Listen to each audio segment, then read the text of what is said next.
Hello everyone, back tuning into today's second video. Going to have a look at the weather for the next week to 10 days for today's second video. This will take us to around the 20th of July. So we're going into the second half of the month and of course the second half of meteorological summer with the updates now. Been a very, very hot and dry first half to the summer.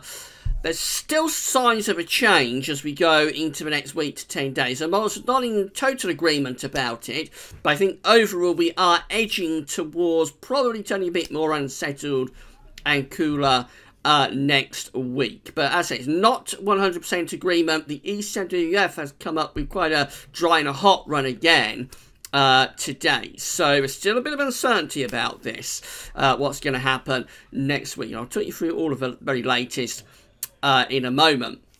We'll start off though looking at what's happening in the Atlantic Ocean in terms of the tropics. Talked about this video yesterday. So we've got this area just here in the Caribbean. That's the remains of what was at one time Hurricane Beryl. That's just an area of thunderstorms now moving through the Caribbean. But this system just here off the eastern seaboard of the United States, that is Tropical Storm Chris. And any time now that is expected to be upgraded to a Category 1 hurricane off the eastern seaboard of America. This is what the National Hurricane Center is doing in terms of the forecast for what is still at the moment. I'm doing video Tropical Storm Chris, so that is the position of Chris just there. But you'll see by those H's, which is the forecast part of the chart,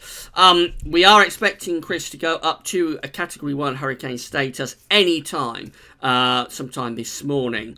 It should reach Category 1 hurricane status, and then it's going to push northwards again, staying off the eastern seaboard of the States, moving up towards parts of Canada, so around Nova Scotia, Newfoundland, that sort of area by Friday, just there. And by that time, it's downgraded back to a storm, to a post-tropical storm. And then we see that system pushing out into the northern Atlantic, so that by Sunday, it is to the south of Greenland and Iceland, just there. Getting caught up in the jet stream. By then it'll go down to just an area of low pressure as it runs over the cool waters of the North Atlantic. But it may be the driving factor for giving the jet stream a little bit of a kick, and possibly kick-starting the Atlantic into life. Of course, we had a very, very quiet Atlantic over the past 2 or 3 months. Really haven't seen any activity at all from the Atlantic, or very minimal activity anyway most of the time, which has allowed this blocking a meagre high but been stuck under for several weeks to bring us very hot and dry conditions. The remains of Hurricane Chris may be what it takes to kickstart the Atlantic, to jumpstart the Atlantic just a little bit. But there is uncertainty about that, so I'll talk you through everything that's going on with that very shortly. Just say if we do see the remains of Chris coming into our part of the Atlantic, because it's the system that will break down the high pressure or push a high pressure eastwards, the system itself isn't going to do very much. So don't be thinking that we're going to get lots of heavy rain and strong winds and kind of like sort of tropical type weather. It's just going to be a band of cloud and probably a little bit of showery rain moving in across the country. But the key factor, actually, what happens after that low pressure that was Storm Chris has gone through, because that is when the jet stream might start getting a little bit of an umph to it. Now, the CET for July is really hot once again. So this is the CET up to yesterday, 9th of July. We're now standing at 20.1, an anomaly of 4.3 degrees above average. Have had a really hot first half to July, first 10 days to July. That may be about as high as it's going to get now. I think it will start to tick down over the next few days. So we have got a lot of warm weather coming up at the end of the week and into the weekend. So it won't tick down much. I think it'll stay somewhere between around 19 and 20 degrees into the second half of July. And it will be the second half of July that determines where that CET finishes up. Obviously, it is going to be a warmer than average month. If we were to keep it at that level, 20.1, that would be our hottest July and our hottest month on record. It would beat the previously hottest July and month on record, which is 2006, because you're not going to stay at that sort of level. So it will be a question in the second half of the month of how what happens in terms of the weather that will determine how hot this July turns out to be. Well, obviously, we'll keep an eye on that. Right, GFS temperature and precipitation ensembles next. We're looking at Bridgend in Wales. Someone's asked us to have a look at Bridgend. So, the red line here is the 30-year upper air temperature average for Bridgend in Wales. At the moment, close to average. So, it's a little bit cooler than it has been over the past few days. It certainly feels rather fresh and rather more comfortable today. That will continue into tomorrow. At the end of the week and into the weekend, the temperatures are lifting up again. So it is going to get warmer at the end of the week and into the weekend. I think by the weekend, we're probably going to be seeing temperatures back to 30 degrees in the southeast. Not especially hot for Bridgend, but you can see that temperature is lifting up. Now, through the early part of next week, it looks like the temperatures drop back again a little bit. That's possibly a result of the low pressure that will be the remains of Tropical Storm Chris moving through Sunday through to Monday. And then after that, we open the door to an Atlantic flow.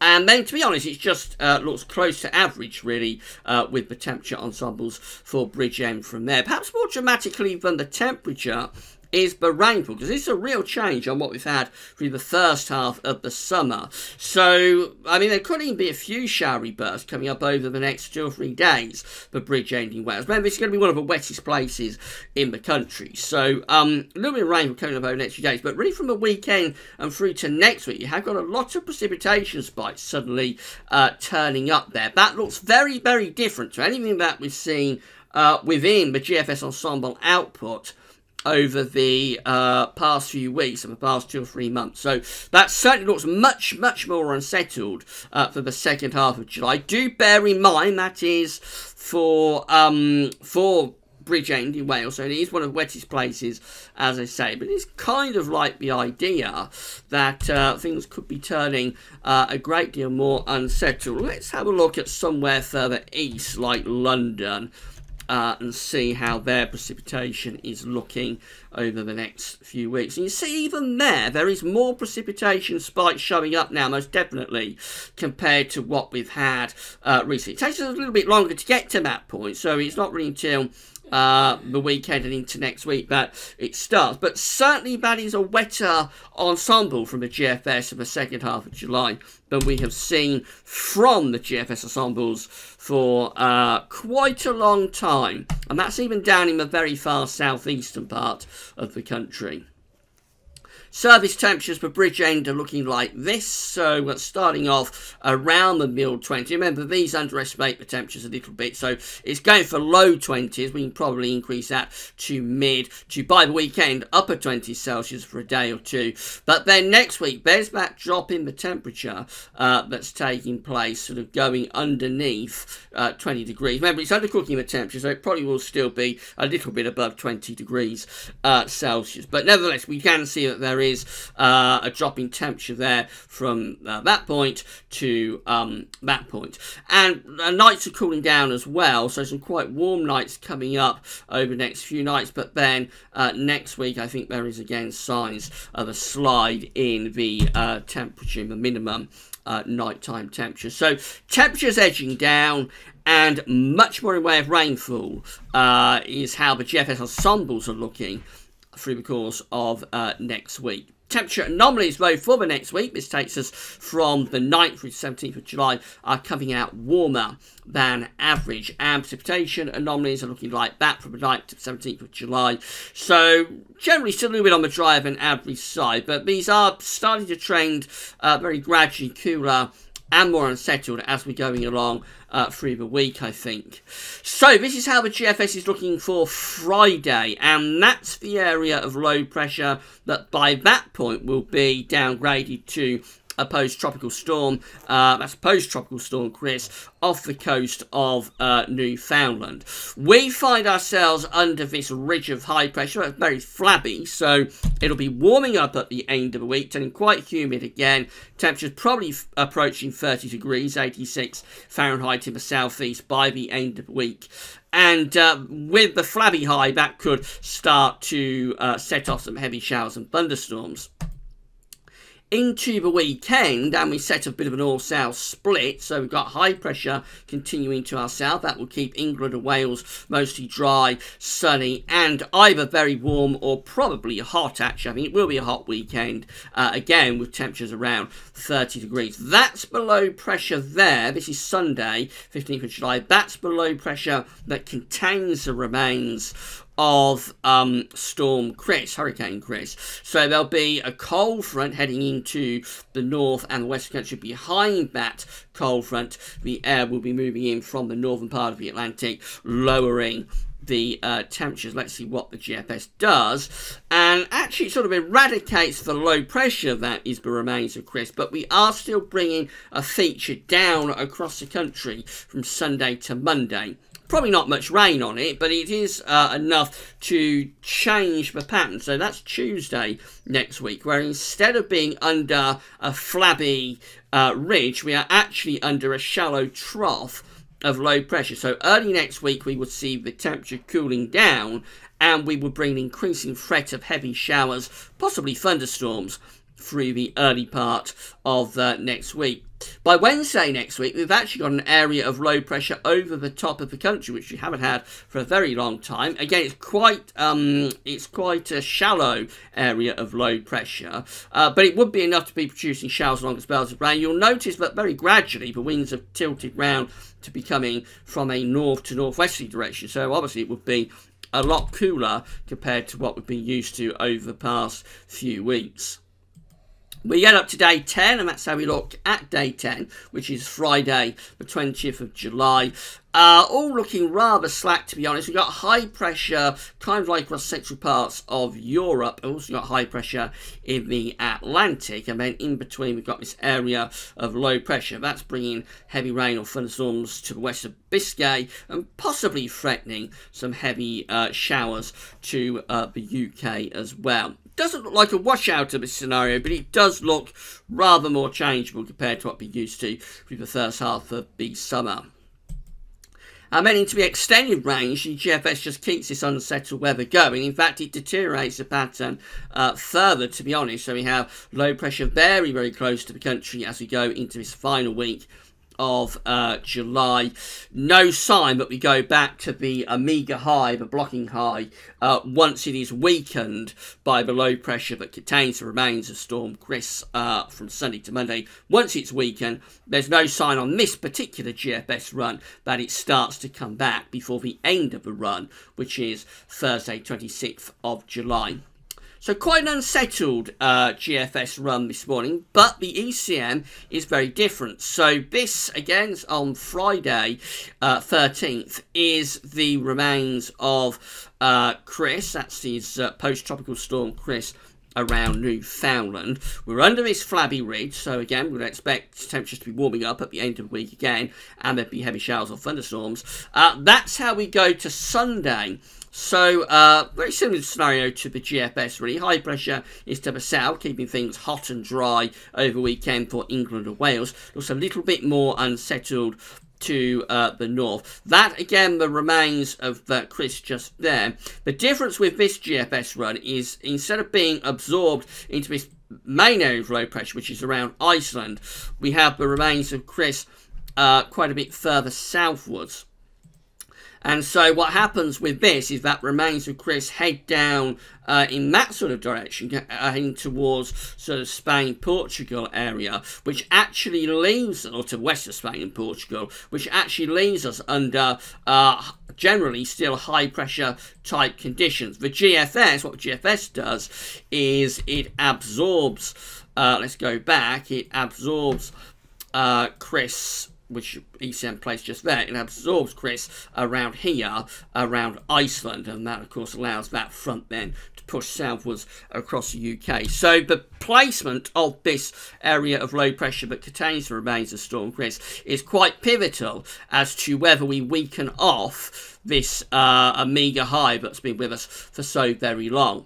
So we go up to day 10, and that's how we look at day 10. Very, very different by then compared to GFS with the ECM, because actually the high pressure is just continuing to extend in from the Atlantic, from the Azores over there. It extends through the UK and continues to go up to Scandinavia, which leads to jet stream going off up there, and so essentially remain in the pattern that we've been in through the first half of the summer, which is high pressure continuing to dominate the weather. It stays dry, hot and fine on the ECMWF solution, albeit there might be a few heavy showers and thunderstorms at times, but broadly the ECM is dry and hot into the second half of July. Finally, the GEM looks like this. So again, that's remains of Chris just there on Friday. Otherwise, we're under this area of high pressure that will be giving us warmer conditions and maybe a few heavy thundery showers into weekend. We find that again, the south just about holds on to high pressure, so dry and hot for England and Wales over weekend.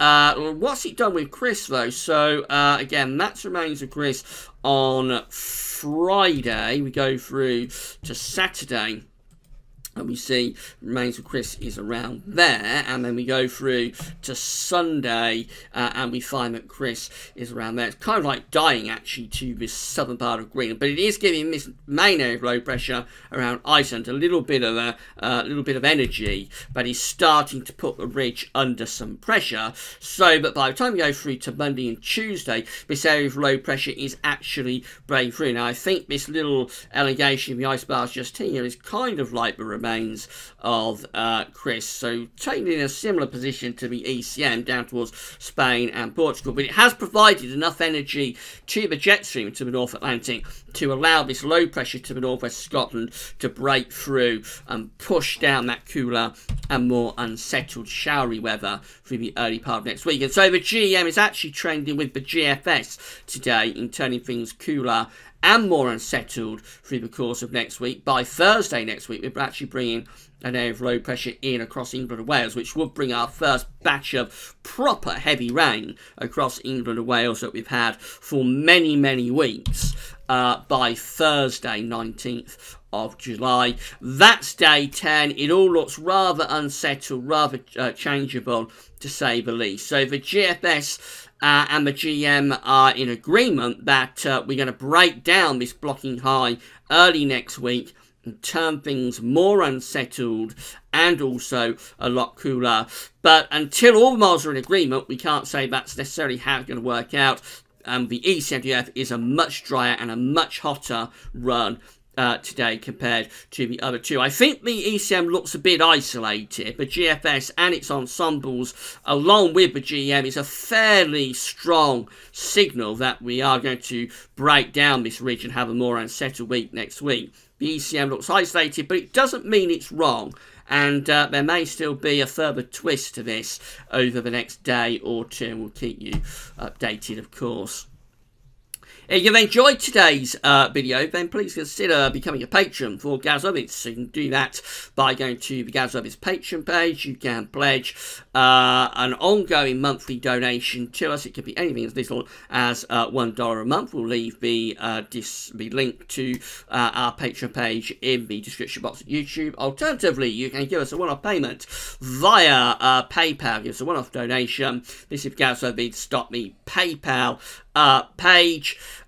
So you just come here and you can donate whatever you want, and it's helping us to pay for our website, helping us to keep all the content completely free of charge and bring it to you as you want it and need it. We are primarily ads funded at Gaz Orbits, so we'll be remaining so. We just ask that if you can afford to give us a donation, then please consider doing that. Also, if you enjoyed the content today, give us a thumbs up on the video, give us a like, and also don't forget to subscribe subscribe to the YouTube channel. We link to these two pages, Patreon and PayPal.me, at Gazweather on all pages, and in the description box at YouTube, so you can find those links whenever you would like to look for them. Right, so that's it for today's second video. The first video today, not sure if I mentioned this, was a look at the ECWF 30-day ensemble. So do check that out. That's taking us to the start of August. Tomorrow we've got the 5-day forecast coming up, and we'll see if there's any more agreement on this breakdown, possible breakdown, to the Amiga High and the heat wave during the course of next week. So come back for that tomorrow. That's all for now. Thanks for watching.